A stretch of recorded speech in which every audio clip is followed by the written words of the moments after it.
Em 2020, a Armênia e o Azerbaijão travaram um conflito pelo território de Nagorno-Karabakh, que terminou com uma trégua mediada pela Rússia. Esse conflito vem desde o fim da União Soviética. Bom, e quem são os armênios, os azeres? Onde fica o Azerbaijão? Que país é esse? Que país é a Armênia? E por que a Rússia e a Turquia estão tão envolvidas nesse conflito?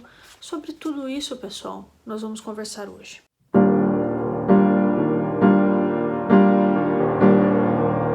Oi pessoal, eu sou Juliane, você está no canal Vai e Veja, eu falo de história e literatura. Se você se interessa por esses dois temas, se inscreva nesse canal.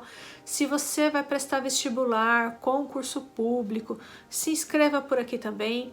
Com certeza esses vídeos aí vão te ajudar a te dar um norte nos seus estudos, tá? Possivelmente caia em algum vestibular, em algum concurso público, sobre a Armênia, o Azerbaijão.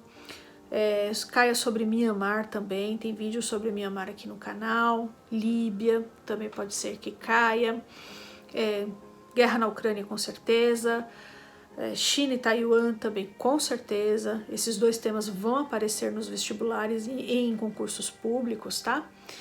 Então se inscreva aqui no canal, dê uma olhada nas playlists, os vídeos podem aí te ajudar, tá certo? A você organizar melhor os seus estudos. Se você não vai prestar vestibular nem em concurso público, mas gosta de história, gosta de literatura, gosta de discutir esses temas, fica aqui com a gente também, sejam bem-vindos, tá certo? E pessoal, eu peço o seu like. Tudo isso aí é muitíssimo importante, tá bom? Então vamos lá, pessoal. O conflito entre o Azerbaijão e a Armênia é um dos grandes problemas advindos do fim da União Soviética. A Armênia e o Azerbaijão fazem parte do que já foi conhecido pelo nome de Transcaucásia. É uma região que liga a Rússia ao norte do Oriente Médio. Hoje essa região é conhecida como Cáucaso. Essa região ela é bastante multiétnica, rica em petróleo e tem um histórico de muitos conflitos. A Armênia faz fronteira com a Turquia, Geórgia, Azerbaijão e Irã. O país tem uma grande cadeia montanhosa que se estende por todo o território e atinge o ponto mais alto, que é o Monte Ararat. Nesse monte foi encontrada uma arca e, segundo muitos estudiosos, acredita-se que tenha pertencido a Noé. A economia do país é baseada na agropecuária e na indústria de alimentos e bebidas. A capital do país é a cidade de Yerevan. No contexto da Primeira Guerra Mundial, houve o genocídio armênio. Hitler, por exemplo, se baseou bastante nesse genocídio para fazer a solução final contra os judeus. Sobre o genocídio armênio, tem vídeo aqui no canal, eu vou deixar nos cards para vocês, tá? Por conta disso, tem uma grande comunidade armênia em São Paulo e na cidade de Osasco, também no estado de São Paulo, né? Uma cidade aí da Grande São Paulo. O Azerbaijão faz fronteira com a Rússia, Geórgia, Turcomenistão, Armênia e Irã. O país vive da agricultura e produção de petróleo. O Azerbaijão está num programa de parceria da OTAN. Ele não faz parte da OTAN, mas é considerado um parceiro, tá, da OTAN. A Colômbia também, por exemplo, né? Além de pertencer, né, ao Azerbaijão, além de pertencer ao Conselho Turco e à Organização Internacional da Cultura Turca, a população azeri é etnicamente turca. Então, vocês já vão vendo aí, né, um problema. Então, eles são turcos, né, e a população que está nessa região de Nagorno-Karabakh é majoritariamente armênia. Então, aí vocês já percebem por aí que a situação é complexa.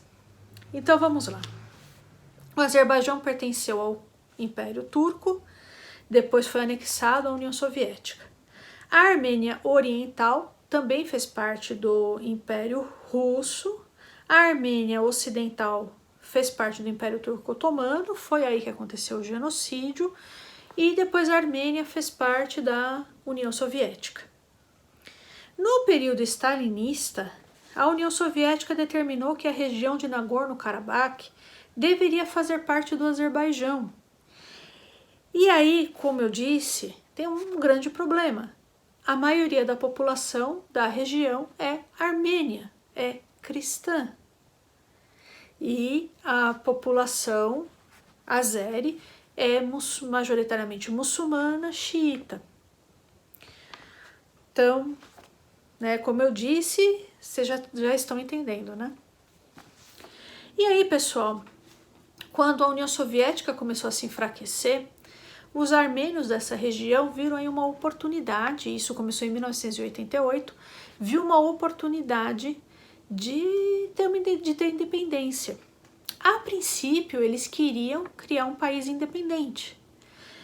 E aí eles convocaram eleição com a abstenção dos azeres, e aí eles votaram para criar essa república, né, que seria a República de Nagorno-Karabakh, que mais tarde eles chamaram de República Artsakh.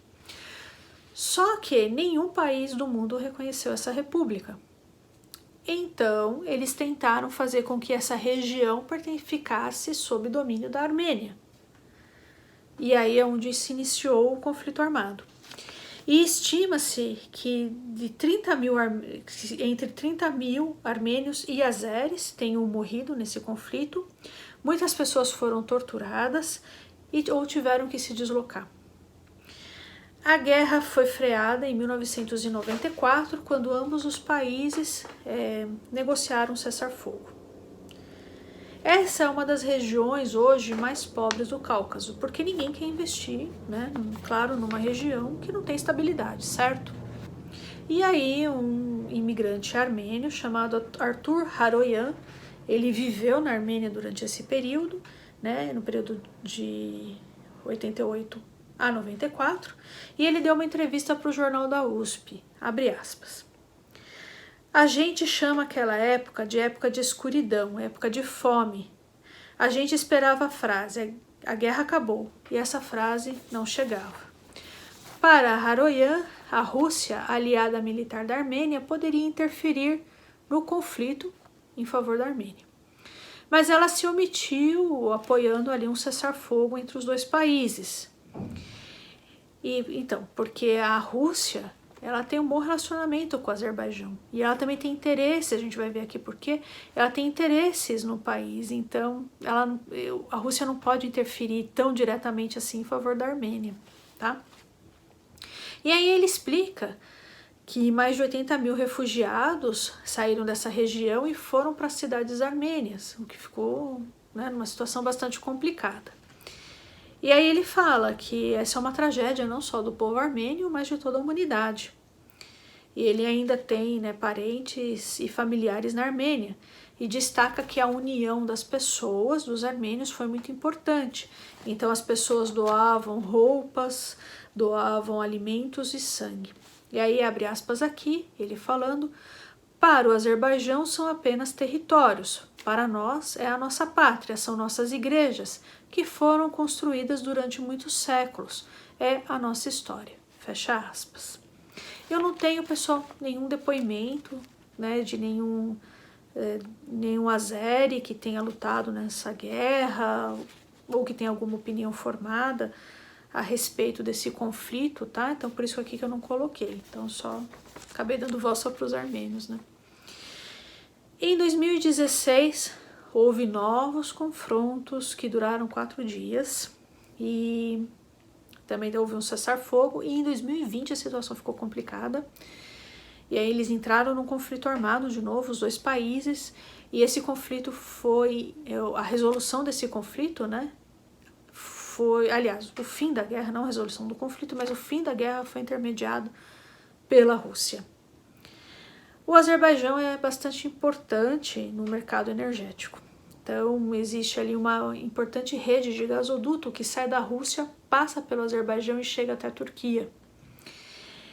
E por isso também, além, no caso da Turquia, da proximidade étnica, né, e cultural com o Azerbaijão, também por conta da questão econômica, a Turquia e a Rússia se esforçam bastante para aumentar a presença dos dois países ali na região. O presidente turco, o Erdogan, tem se apoiado bastante na ideologia do neo-otomanismo, né? O otomanismo é a junção, né, de todos os países etnicamente turcos sob a liderança da Turquia, então o neo-otomanismo também gira em torno disso, para aumentar a sua presença na região, né, com o Turcomenistão, o Azerbaijão, que são países, como dito, etnicamente turcos. E apesar das boas relações do Azerbaijão com a Rússia, os russos apoiam os armênios. A Armênia faz parte da Organização do Tratado de Segurança Coletiva, que é uma aliança militar que reúne algumas das ex-repúblicas soviéticas, e a Rússia mantém bases militares na Armênia. É isso aí, pessoal, eu espero muitíssimo que vocês tenham gostado do vídeo de hoje e eu peço a sua gentileza para que você não se esqueça de se inscrever nesse canal, curtir e compartilhar este vídeo. Um abraço e até mais!